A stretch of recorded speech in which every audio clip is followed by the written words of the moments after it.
Media సోదరులకు నమస్కారం. ఇవాళ తెలంగాణ రాష్ట్రంలో ప్రజలు ఎన్నుకున్నటువంటి ప్రభుత్వాన్ని కూలగొట్టాలన్నటువంటి ప్రయత్నాలు చాలా రోజుల నుంచి రకరకాలుగా చేస్తూ వస్తున్నారు.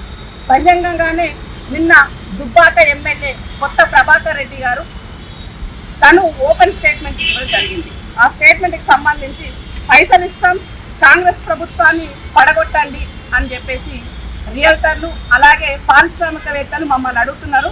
ఎమ్మెల్యేలు కొనుగోలు చేయండి, దానికి కావాల్సినటువంటి అమౌంట్ మేము ఇస్తామని చెప్పేసి వాళ్ళు అంటున్నారు అని చెప్పేసి ఆయన మాట్లాడడం జరిగింది.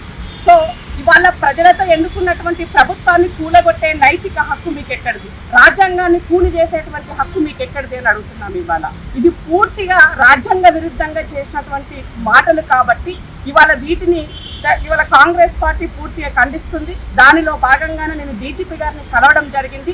సో డీజీపీ గారిని కలిసి ఇమీడియట్గా దీనిపైన యాక్షన్ తీసుకోవాలని, దీని వెనక ఎవరున్నారు, ఎవరెవరు ద్వారా ఈ వార్తలు బయటకు వచ్చాయి, మరి కేసీఆర్ గారు ఫామ్ హౌస్లో పట్టుకొని ఇవాళ ప్రజాప్రభుత్వాన్ని రేవంత్ రెడ్డి గారు సర్కారు కూలదోల్చాలని కుట్రలను ఇవాళ ఆయన ఆత్మ అయినటువంటి కొత్త ప్రభాకర్ రెడ్డి గారితో మాట్లాడించినటువంటి వ్యాఖ్యలని సీరియస్గా తీసుకొని ఇమీడియట్గా ఆయన పైన యాక్షన్ తీసుకొని ఎంక్వైరీ చేయాలని చెప్పేసి డీజీపీ గారిని కలిసి ఇవ్వడం జరిగింది. ఇవాళ తెలంగాణ సమాజం ఆలోచించాల్సిన అవసరం ఉన్నది. Subscribe us and press the bell icon for more interesting updates.